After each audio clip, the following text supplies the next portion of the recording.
ওই যে দক্ষিণ আফ্রিকার না কোথাকার একটা ক্রিকেট প্লেয়ার আছে, এত বড় বড় দাড়ি, না কোথায় বাড়ি ওর, কি নাম ওর, হাসিম আমলা, এত বড় বড় দাড়ি, প্লেনে বসে আছে, ওর বউ বোরকা পরে ওর সাইডে বসে আছে, আর ও কোরআন মাজিদ তেলাওয়াত করতে করতে নাকি হাতে নিয়ে পড়তে পড়তে যাচ্ছে। ইন্টারন্যাশনালি ক্রিকেট খেলছে একজন দামি লোক, এত বড় বড় দাড়ি, তার বইয়ের লজ্জা লাগে না? হ্যাঁ, আর এ বলছে অফিস আদালতে কাজ করিতে মৌলভী সাহেব, ব্যস্তর কারণে ওই জন্য দাঁড়িয়ে রাখতে পারছি না, একটু দোয়া করবেন, আগামীতে রাখবো। তোমার দাড়ির জন্য আমার দোয়া করার দায় এসে যায়? তোমার দাড়ি বাড়ার জন্য আমি দোয়া করব? বদমাইশির জায়গা পাও না। হাসিম আমলাকে সারা পৃথিবীর লোক দেখছে, তার লজ্জা লাগে না? তার অফিস আদালতে যেতে হয় না, তাকে প্লেনে করে এদেশ থেকে ওদেশ ছুটতে হয় না, ইন্টারন্যাশনাল ক্রিকেট প্লেয়ার হিসাবে মাঠে নামতে লজ্জা লাগে না? আর তোমাকে পুলিমদার লোক চেনে, সারগাছির লোক চেনে, গোটা মুর্শিদাবাদের লোক তোমাকে চেনে, কেউ চেনে না। তোমার লজ্জা কিসের? লজ্জা লাগছে, আশ্চর্য ব্যাপার। হচ্ছে ফাঁসাকে, কারণ এটা একটা বড় পাপ, এটা বড় পাপ জানার পরেও ও যে চাচ্ছে বারবার, এই কারণেও ফাসেক। তবে একটা কথা বলে দিচ্ছি, ফাসেক আপনি যদি এই কাজের কারণে হন, তাহলে আপনাকে তওবা করে ফেরত আসতে হবে। এখন রাস্তা আছে যে আপনি ফাসেকে আছেন, কি বলছি মাথায় থাকবে এটা, তওবা করে ফেরত আসুন। আর একটা কথা বলছি, আপনি পুলিন্দা মাদ্রাসায় 1 লাখ টাকা দান করেছেন, এসব বাস্তব কথাগুলো কেউ তুলে ধরে না। পুলিন্দাতে 1 লাখ টাকা আপনি দান করেছেন মাদ্রাসাতে, এখন এই মাদ্রাসায় দান করেছেন, প্রত্যেক বছরে করেন, আপনি মারা গেলেন। আচ্ছা বলুন তো, আপনি যে মারা গেলেন, আপনার কাফন জড়ানো আছে, সবাই আপনার মুখটা দেখতে আসছে, দেখতে আসে না? কাফন থেকে মুখটা বার করে দেখে। আচ্ছা বলুন তো, আপনার মুখটা দেখে বুঝতে পারবে যে এই লোকটা বড় দানি ছিল? দেখা যাবে? বোঝা যাবে না? আত্মীয়তার সম্পর্ক আপনার ভালো ছিল, আপনার মুখ দেখে কেউ বুঝতে পারবে যে লোকটার আত্মীয়তার সম্পর্ক ভালো ছিল? বোঝা যাবে? যাবে না। পৃথিবীতে একটা মাত্র চরম পর্যায়ে সুন্নত আছে, সেটা হচ্ছে এই, যদিও দাড়ি রাখার ব্যাপারে কেউ কেউ বলেছে দাড়ি রাখা ওয়াজিব, বাধ্যতামূলক, ফরজের সমতুল্য। কি বলছে বুঝতে পারছেন? আচ্ছা বলুন, পৃথিবীতে একটা মাত্র আমল আছে, যে আমলটা মানুষের কবর পর্যন্ত প্রমাণ করে যায়, তার নাম দাড়ি। মানুষ মারা গেলে দাড়ি চেঁচে কবরে ঢোকায় না, এই অবস্থায় দেয়, এই অবস্থায় দেয়। অন্তত পক্ষে ফেরেশতারা দেখে বলবে আমাদেরই দলের লোক ছিল, অন্তত একটু আরাম হতে পারে হিসাবটা, বুঝলেন না? আর একেবারে শ্যাম্পু করা লোক যদি ঢুকে যায়, ফেরেশতারা যদি বুঝতে পেরে যায় এই ঢুকেছে রে, এবারে হিসাব কড়াকড়ি করে মার, বলবে কি বলবে না? বলবে, এটা বাস্তবতা। এইটা দেখে অন্তত পক্ষে ফেরেশতারা বুঝতে পারবে যে এটা আমাদেরই লোক ছিল, বুঝতে পারবে না? অনেক তো মেয়েরা আবার আছে, দাড়িওয়ালা ছেলে বিয়ে করতে চায় না, করে না? অনেক মেয়ে, ও কলেজে পড়ে নাকি একটু মডার্ন হয়েছে, শুনছি বলে কলেজে পড়ে মেয়েটা, বিশাল ডিগ্রি করছে, ওই জন্য দাড়িওয়ালা ছেলে পছন্দ করে না। অথচ যখন বিয়েতে বসে, ওর বরকে বলে দেয় ভালো পাঞ্জাবি আর ভালো টুপি পরবে, কিন্তু বিয়ে করার সময় দেখছি আব্দুল কাদের জেলানির মতো পাগড়ি আর পাঞ্জাবি পরে যাচ্ছে। কেন আন্ডার প্যান্ট পরে আসতে বলতে পারতে? মৌলভী সাহেবদের পছন্দ করো না, দাড়িওয়ালা পছন্দ করো না, তা বিয়ে করার সময় আমার ঢং করে মৌলভী সাহেবের মতো ভ্যাগ ধরতে বলছো কেন? যে পাঞ্জাবি পরতে এসো, আপনাদের এখানে বিয়েতে পড়ে বাচ্চা কাচ্চারা পড়ে, আবার বিয়ে করতে এসে এইরকম করে আছে মুখে রুমাল দিয়ে, মানে এত লজ্জার বেটাও আর কি। 3 লাখ টাকা পণ নিয়েছে হারাম কর, তখন লজ্জা লাগেনি। 4 লাখ টাকা পণ নিয়েছে, 8টি আর গাড়ি চেয়েছে, তখন লজ্জা লাগেনি। আর বিয়ে করতে গিয়ে এরকম করে বসে আছে, মনে হচ্ছে কোমরে লাঠি মেরে কোমরে হাড় ভেঙে দিয়ে। হারাম কর 3 লাখ টাকা চাইতে সবার সামনে লজ্জা লাগলো না, আর ঘোমটা দিয়ে বসে আছে, মানে লজ্জাপতি গাছ বেটে খেয়েছে। লজ্জা সরব আছে তোমার? বিয়াদব কোথাকারে, বাস্তব না অবাস্তব বলছি? পঞ্চায়েতে লজ্জা লাগে না বেটির বাপের কাছে, বেটির বাপের কাছে টাকা চাইতে লজ্জা লাগে না, আর বিয়ে করতে গিয়ে পুরুষ মানুষ রুমাল দিয়ে বসে আছে এরকম করে, মানে কি একেবারে লজ্জাশীল পুরুষ। লজ্জা শরম থাকা দরকার। ওই জন্য যে সমস্ত মেয়েরা এ ব্যাপারে আপত্তি করেন, আপনাকে আমি বলে দিয়ে যাচ্ছি, কোনো মেয়ে যদি নিজে আপত্তি করে যে দাড়িওয়ালা ছেলে বিয়ে করবো না, আমি মুমতাজুল ইসলাম বলছি আপনি তার থেকে দূরে থাকুন। আখিরাতেও কল্যাণ হবে, দুনিয়াতেও কল্যাণ হবে। আপনার আখিরাতেও কল্যাণ, দুনিয়াতেও কল্যাণ। কারণ ও নারী নামের হস্তিনী। আল্লাহ নবীর একটা সুন্নত, আল্লাহ নবীর একটা কঠিন পদক্ষেপকে যে মেয়ে অঙ্গীকার করে সে মেয়ে মুসলিম থাকতে পারে না। শুনুন, আপনি নামাজ পড়েন না আলাদা ব্যাপার। আমি আপনাকে ধরেছি যে ভাই আপনি নামাজ পড়া ধরুন, আপনি বলছেন মৌলভী সাহেব লজ্জা লাগছে আপনাকে দেখে বারবার নামাজের কথা বলেন। সত্যি আমি খুব অপরাধী। ও মুসলিম, ও জানে নামাজ ফরজ, কিন্তু আমাকে দেখে ও লজ্জা পাচ্ছে। তার মানে ওর ভিতরে আল্লাহর ভয় আছে, একটু চার্জ দিলে ও নামাজ পড়া ধরে যাবে। কিন্তু একটা লোককে নামাজ পড়ার কথা বলতে গেলাম, সেই লোকটা আমাকে বলছে তুই নামাজ পড়ে কি পেলি, ঘোড়ার ডিম ফালতু, ওর ইমান আর থাকবে না, সঙ্গে সঙ্গে বেঈমান হয়ে যাবে। কি বলছি বুঝতে পারছেন?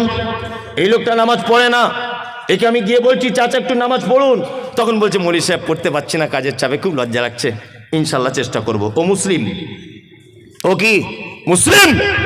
আর উনি যদি এ কথা বলেন যে তুমি নামাজ পড়ে এতদিন কি করলে, আমি ঘোড়ার দিন নামাজ না পড়ে দুতলা বাড়ি করে নিলাম, তাহলে উনি বেঈমান। ও আর মুসলিম থাকতে পারলো না। তুমি দাড়ি রাখতে পারছো না, এটা আলাদা ব্যাপার। মেয়ে, তোমার বাপ দাড়ি রাখতে পারেনি, এটা তোমার বাপের দুর্বলতা। তোমার ভাই দাড়ি রাখতে পারেনি, এটা তোমার ভাইয়ের দুর্বলতা।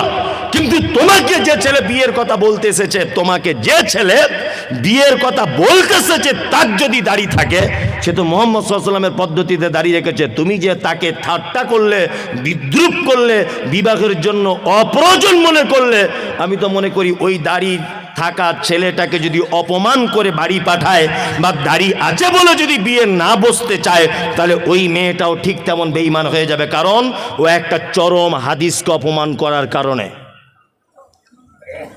খুব বুঝে শুনে কথা বলবেন, হিসাব করে। তবে আলহামদুলিল্লাহ সব মেয়েরা নয়, আমার মাদ্রাসাতে 200 থেকে 250 মেয়ে আছে। আমি এই পর্যন্ত মনে হয় জীবনে কত মেয়েকে যে বিয়ে দিয়েছি তা আল্লাহ ছাড়া কেউ জানে না। কি বলছি বুঝতে পারছেন? অজস্র মেয়েকে বিয়ে দিয়েছি। এই কিছুদিন আগে মেদিনীপুরের একটা মেয়ে আছে আমার মাদ্রাসাতে, এই যে আমার পিছনে বসে আছে শামীম, আপনাদের মাওলানার এখানকার ছেলে আর কি। ও তো যায়, ওরা সব সময়তেই যায়, আমার বাড়িও গিয়েছিল সেদিনও। তা এরা সব দেখে এসেছে আমার মাদ্রাসা। আর একটা মেয়েদের মাদ্রাসা আছে, 200-250 মেয়ে পড়ে আলহামদুলিল্লাহ। আবার মোটামুটি এই তো শামীম গিয়েছিল ভিত্তি স্থাপনের দিনে, 3 বিঘা জমির উপরে ছেলেদের মাদ্রাসা তৈরি হচ্ছে ইনশাল্লাহ। দোয়া করবেন। হিফজখানা আল্লাহ যদি কবুল করে নেয়, কেউ আর আটকাতে পারবে না। দ্রুত গতিতে কাজ চলছে ইনশাল্লাহ। শেষ কাজ করতে আমার একটা টার্গেট 1 কোটি টাকার আমরা বাজেট রেখেছি। যদি বলছেন টাকা আপনার বহুত টাকা, তো তাহলে আমার 1 পয়সাও নেই। যা টাকা পয়সা পাচ্ছি সব লাগিয়ে দিচ্ছে, বাকিটা আল্লাহ ম্যানেজ করে দিচ্ছে বিভিন্ন মানুষের মাধ্যমে। যাই হোক, যে কথা বলছিলাম সেটা হচ্ছে এই যে আমার একটা মাথাতে একটা জিনিস কাজ করে। বেদাতিরা একটা কথা বারবার বলে যে আহলে হাদিসরা কোরআন পড়তে পারে না। বারবার এটা কথা প্রশ্ন কিন্তু তারা তোলে না। ওই জন্য আমি সারা পশ্চিম বাংলাতে নিয়ত করেছি একটা হিফজখানা শুধুমাত্র হাফেজ হবে, শুধুমাত্র হাফেজ আর কারি, শুধু কোরআনটাকে শুদ্ধ করে পড়ানোর জন্যে 2 বছরের কোর্স দিয়ে কমপ্লিট করবে ইনশাল্লাহ। এরকম মনোবৃত্তি আছে। রমজানের পর থেকে যে কটা রুম রেডি হবে সেই কটা রুম দিয়ে চালু করে দেবে ইনশাল্লাহ। নিয়ত করে নিয়েছি ওটা। আমার জীবনে এটাই উদ্দেশ্য যে আমি এর মাধ্যমে মরে গেলেও যেন কবরে শুয়ে শুয়ে নেকি পাই, এতটুকু। এছাড়া কোনো আর আমার আশা নেই, কোনো আশা নেই। আপনাদের সারেগাছি আমার আজও মনে আছে যে আমাদের মহিলা মাদ্রাসার জন্য একজন মেয়ে, আমি তার নামটাম জানি না, হঠাৎ করে একদিন ফোন করে বলছে আমি 10,000 টাকা দিব, আপনি সারেগাছি মোড়ে দাঁড়ান, পুলিন্দা গ্রামেই বাড়ি তার। জলসা করতে যাচ্ছি, 10,000 টাকা দিয়েছে। যে সোশ্যাল মিডিয়া দেখেছি আপনার মাদ্রাসায় টাকাটা দিবেন, 10,000 না 5,000। যে কথা বলছিলাম, মেদিনীপুরের একটা মেয়ে, কিছুদিন আগে তাকে একটা বিয়ের জন্য একটা ছেলে, আমি বলছি তোমার মা বলছে বিয়ের জন্য, তা তুমি বিয়ে শাদী করবে? তা মেয়েটা আমাকে একটা কথা বলছে, মৌলভী সাহেব পর্দার আড়াল থেকে বলছে আমি বিয়ে করতে পারি, তবে আমার কিছু শর্ত আছে। মেয়েটা দেখতে যেমন ভালো তা নয়। বলছি কী শর্ত? বলছি 1 নম্বর ছেলেটার দাড়ি থাকতে হবে, 2 নম্বর 5 ওয়াক্ত নামাজি হতে হবে, 3 নম্বরে হালাল পদ্ধতির ইনকাম করতে হবে, তাহলে আমি তাকে বিয়ে করব, তাছাড়া করব না।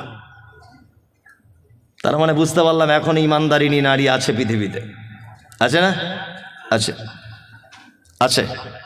আজ থেকে 1 সপ্তাহ আগের কথা, ইন সার্চ অফ ট্রু ইসলাম, ফেসবুকে একটা পেজ আছে, ইন সার্চ অফ ট্রু ইসলাম, মিলন বলে নাম, মুর্শিদাবাদে বাড়ি।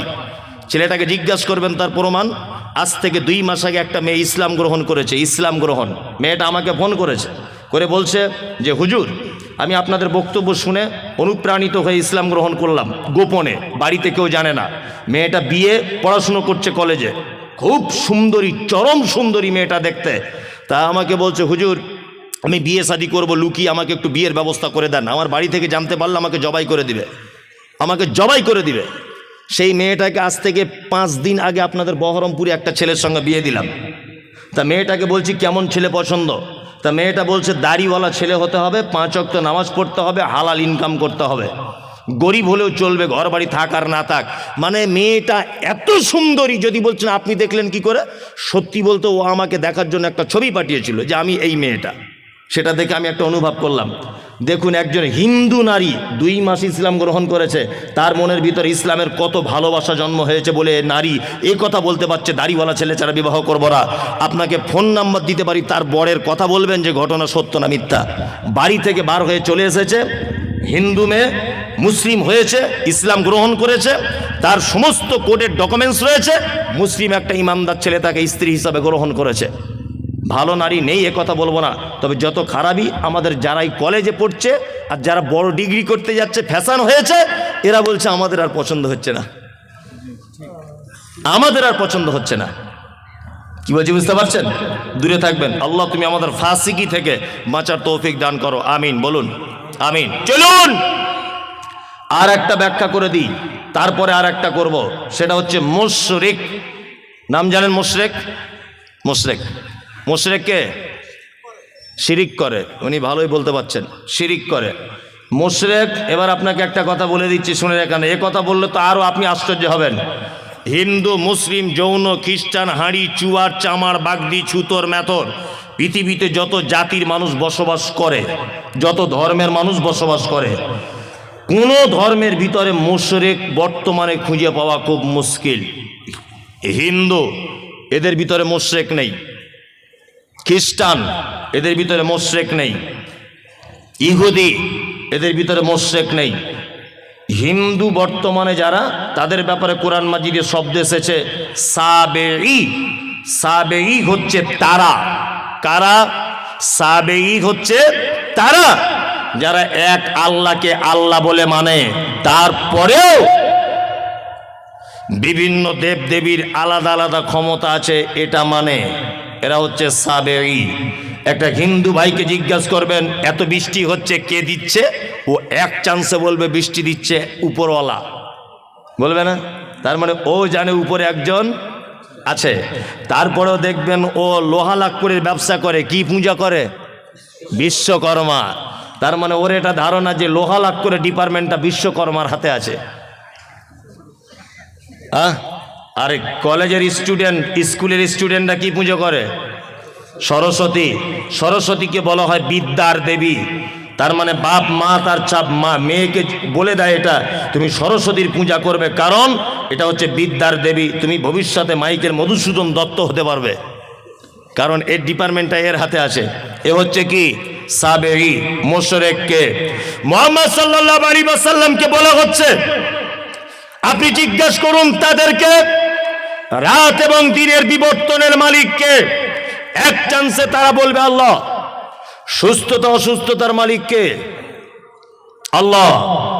বেঈমান মুশরিক আবু জেহেল কথা বলবে।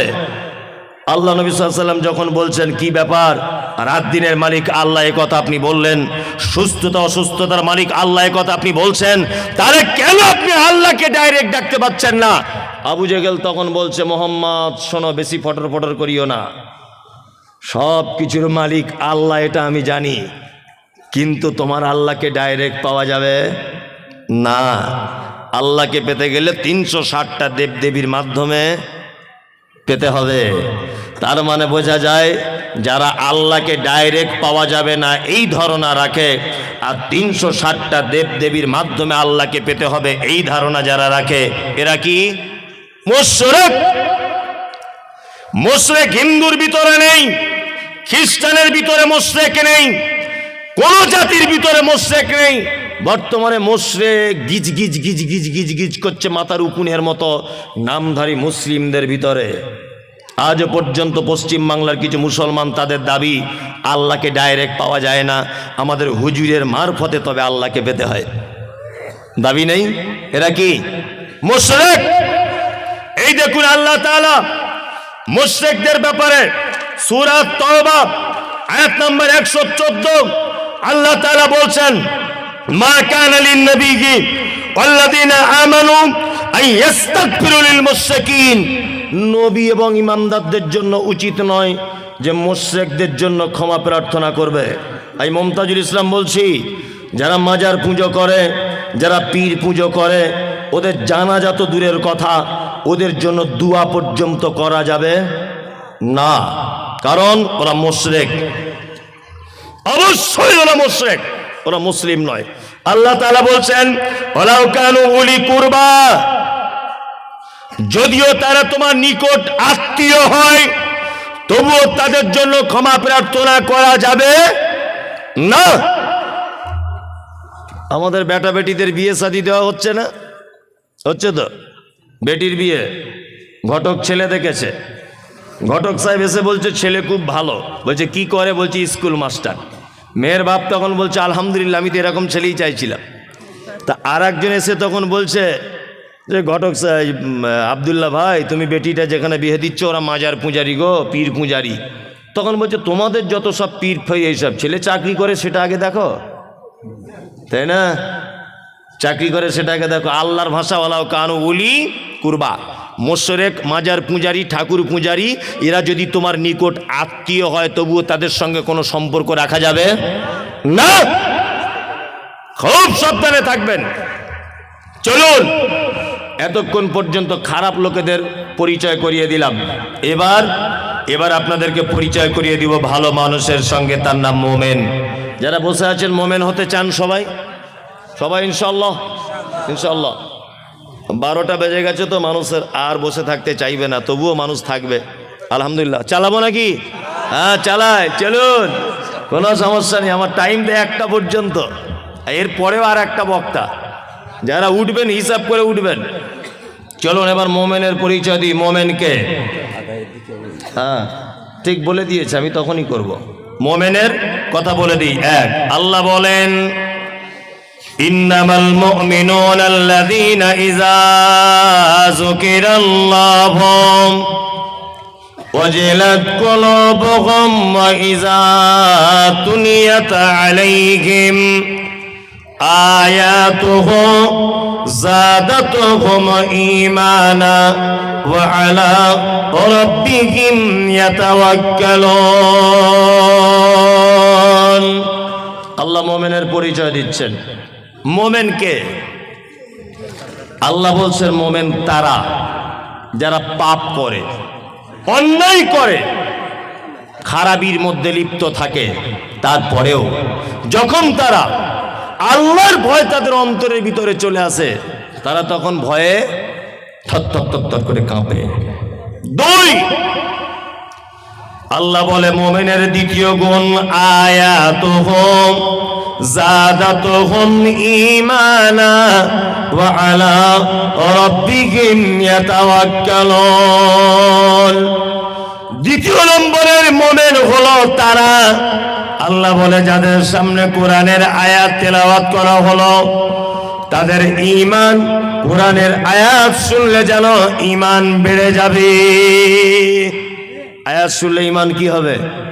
বেড়ে যাবে। এটা মুমিনের ক নম্বর গুণ? দ্বিতীয় গুণ। এখানে একটা মজাদার কথা বলে রাখছি, আপনার চোখে পানি চলে আসবে শুনলে।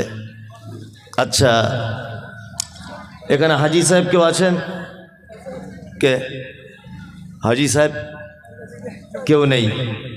তাহলে এমনি সৌদি আরবে গেছেন, মক্কা টক্কায় ঘুরতে, এরকম লোক আছে অনেকজন, হয়তো আলহামদুলিল্লাহ অনেকজন আছেন, আলহামদুলিল্লাহ অনেকজন আছেন, মক্কায় ঘুরতে গেছেন। আমি এই 2.5 মাস 3 মাস আগে গিয়েছিলাম আলহামদুলিল্লাহ। তা আমি গিয়েছিলাম, তো আমার সঙ্গে প্রায় 40 জন মতো মানুষ গিয়েছিল।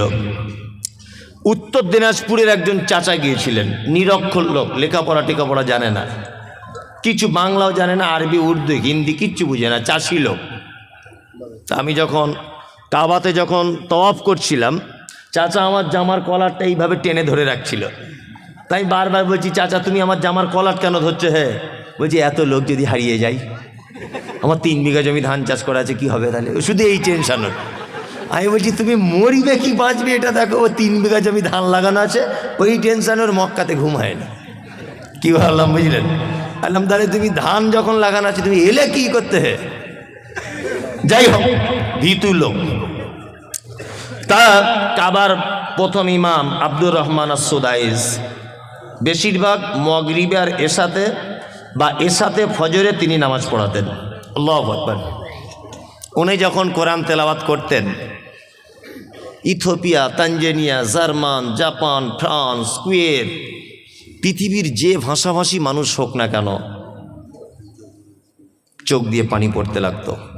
আব্দুর রহমান আস-সুদাইস জাহান নামের আয়াতগুলো যখন আসতো, তখন বাচ্চা ছেলের মতো 20 second 25 second how how how how করে কাঁদতেন।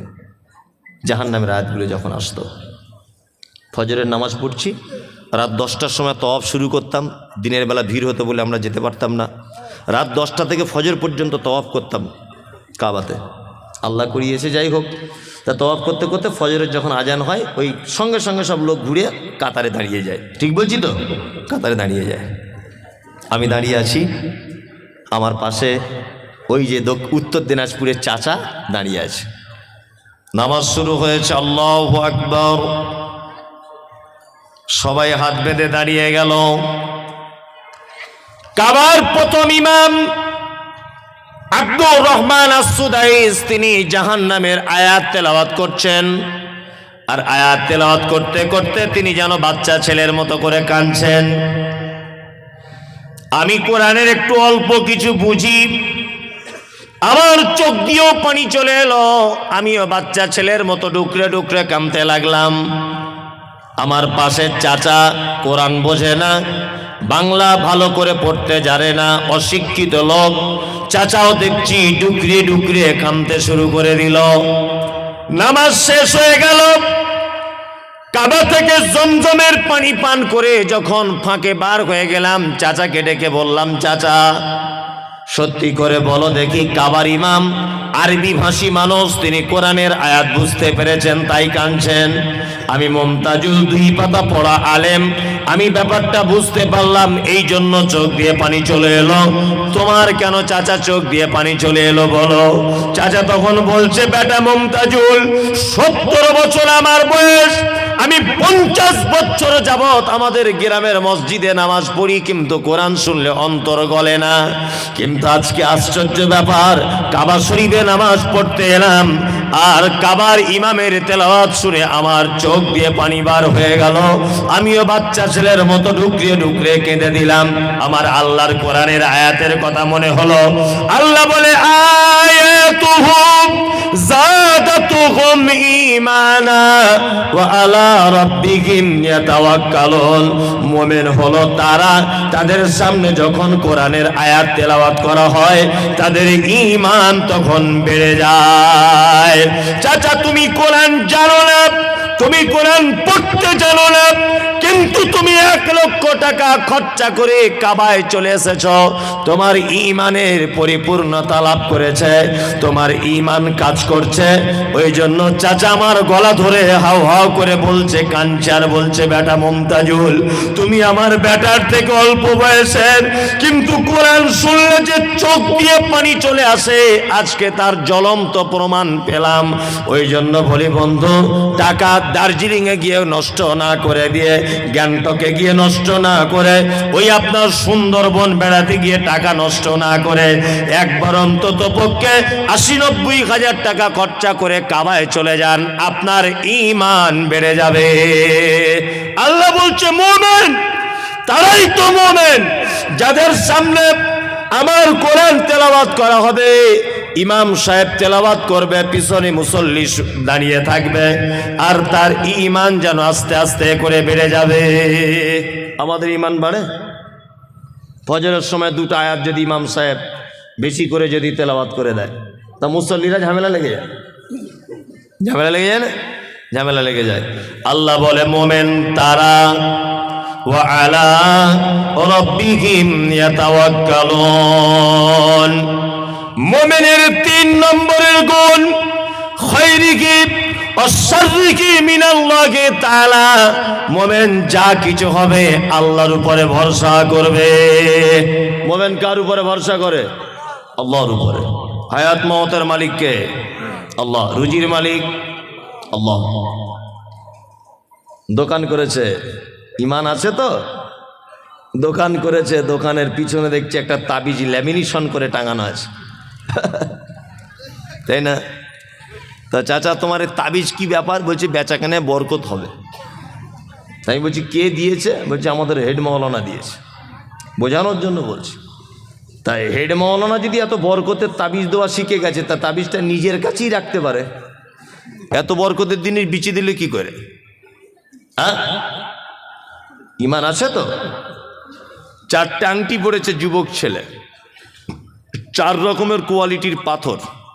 এটা কি? বলছে বউ কথা শোনে না। এটা কিসের আংটি? বলছে ঘন ঘন পেচ্ছাপ হয়। এটা কিসের? বলছে বাপের বাড়ি বউ গেলে আসতে চায় না। আর এটা বলছে রাতে চমকে উঠি তাই। হযরত ওমরের নাম শুনেছেন? ওমর দামি মানুষ না? দামি মানুষ। পৃথিবীতে অনেক জিনিস আছে যেগুলো ডাইরেক্ট জান্নাত থেকে এসেছে, তার ভিতরে একটা হাজির আসওয়াদ, তাই না? যখন পৃথিবীতে আছে, এটা মুসলিম শরীফের হাদিস, তখন সাদা দুধের মতো ছিল পাথরটা। আল্লাহ নবী সাল্লাল্লাহু আলাইহি ওয়াসাল্লাম বলছেন আদম সন্তান তার পাপের বোঝা নিয়ে তাকে চুম্বন করতে করতে একদম কালো করে দিয়েছে। আমি নিজে আলহামদুলিল্লাহ 2 বার চুম্বন করে এসেছি, আল্লাহ করিয়েছে। খুব রিক্স চুম্বন করা, ওখানে মারাও যেতে পারে কোনো মানুষ, এত রিক্স। মানে আপনি হাঁড়ির মুখের মতো, তখন যখন মুখ ঢোকাবেন পিছন দিক দিয়ে 1,500 মানুষ আপনাকে চাপছে। এই 1,500 মানুষ বা 500 মানুষ 1,000 মানুষকে সামলে তবে চুমুটা খেতে হবে। ওই জন্য আমি বলি আমাদের বাঙালিদের একটা বদ অভ্যাস, বুড়ো না হলে হজে যায় না। হজে বুড়ো বয়সে গেলে 10 পয়সাও দাম নাই, এমনি টাকা খরচাই হবে, ও কিছুই করতে পারে না। ও না তওয়াফ করতে পারবে, চুমু খাওয়া তো দূরের কথা, না পাথর মারতে পারবে, ফ্যাল ফ্যাল করে তাকিয়ে থাকতে হবে। 5 লাখ টাকা জলে চলে গেল। যেতেই যদি হয় 35, 37, 38 বছরে যান, যেন দুজনকে যেন রুখে দেওয়া যায়। দক্ষিণ আফ্রিকার মেয়ে ছেলেগুলো তাদের যা বডি আর যা ধাক্কা মারছে, তারা আমার মতো 4টে পুরুষকে ফুটবলের মতো ছুঁড়ে ফেলে দেবে, এত ক্ষমতা তাদের গায়ে। আর এই লম্বা লম্বা মেয়েগুলো সব সুদানিরা, কালো কুচকুচ কুচকুচ করছে সুদানিরা, এই লম্বা লম্বা। তাদের চেহারা কি আমাদের বাঙালি 2-4 জন পুরুষ মানুষকে মেরে ফেলবে ঘুষি মেরে, এত ক্ষমতা তাদের গায়ে। আর এ বুড়ো বয়সে লাঠি নিয়ে হজ করতে যাচ্ছে, তুমি চান্স পাবে? এক গুঁতো মেরে তোমাকে ফেলে দিবে 4 হাত দূরে। ওই জন্য হজে যদি যেতে চান একটু ইয়ং বয়সে যাবেন। কি বললাম বুঝলেন? হাজির আসওয়াদ হযরত ওমর ফারুক রাদিয়াল্লাহু তাআলা আনহু মক্কায় চারিদিকে তাওয়াফ করছেন। হাজির আসওয়াদ যেখানে আছে ওই জায়গাটা হাজির আসওয়াদের দিকে আঙুল বাড়িয়ে দিয়ে বলছেন, হাজির আসওয়াদ তুমি একটা পাথর, তুমি মানুষের কোনো উপকার করতে পারো না। আমি কোশ্চেন কালেও তোমাকে চুম্বন করতাম না, শুধু তোমাকে চুম্বন করব বা করছি এই কারণে মুহাম্মদ সাল্লাল্লাহু আলাইহি ওয়াসাল্লাম চুম্বন করেছিলেন। তাই হাজির আসওয়াদ জান্নাতের পাথর, মানুষের কোনো উপকার ক্ষতি করতে পারে না। আর এ 4 রকমের আংটি পরে আছে, আংটি পরে বলছে 4 রকমের কাজ হবে। কি বললাম বুঝতে পারছেন? 4 রকমের। কলকাতা একটা অ্যাড্রেস দিচ্ছি, ওখানে চলে যাবেন। নাখোদা মসজিদ নাম শুনেছেন? চিতপুরে নাখোদা মসজিদের মেন গেটে ঢোকার সময় দেখবেন ওই পাথর বিক্রি হয়, বস্তাতে রাখা আছে, আর কুকুরে পেচ্ছাপ করছে। 40 টাকা 50 টাকা কেজি, 40-50 টাকা কেজি দরে পাথর কিনে আনছে, এনে বহরমপুরে ওই বাটিতে বাটিতে সাজিয়ে আম গাছের শিকড়, কলা গাছের শিকড়, জাম গাছের শিকড় পাশাপাশি রেখে ভাঙা মাইকলে বিক্রি করছে। আর বলছে আফ্রিকা কঙ্গো জঙ্গল সে লেকে আয়ে হ্যায় জড়ি বুড়ি। তোমার বইয়ের ছেলে হয় না, পাথর নিয়ে যাও ছেলে হবে। MBBS ডাক্তার ওর বইয়ের ছেলে করতে পারলো না, আর কুকুরে পেচ্ছাপ করে পাথর ওর বইয়ের ছেলে করে দিবে। তারা 2024 সালে এত বোকা লোক বাস করে। হ্যাঁ, আর পাথর পড়ে আছে কে না? স্কুলে হেডমাস্টার। মনে মনে ভাবি যে আল্লাহ গরুর পেটে কেন সব গোবর দিলে? হেডমাস্টারের মাথাতেও কিছু দিতে পারতে হালকা। ওর মাথায় মগজ আছে? বিচারপতি বিচার করে কোর্ট থেকে বার হয়ে জড়িবুটি কিনেছে ওর বইয়ের ছেলে হবে বলে। কত বড় গাধাও! ওর কপালে কিছু জোটেনি বলে ভাঙা মাইকের ফোন নিয়ে বসে আছে, ফুটপাতে তাবিজ কবজ বিক্রি করছে, চালাকি চিটিংবাজ। কি বললাম বুঝলেন? কাজী নজরুলের ভাষা কি? কাজী নজরুল বলেছেন, ওরে পীর ফকিরের কথা যদি সত্য হতো তারা কেন ভিক ভেঙে ফুটপাতে খেত? তাদের কথা যদি সব হবে, হাত দেখে যদি সব বলে দিবে, তা ফুটপাতে তারা কেন বসে আছে? আছে না? আল্লাহু আকবার।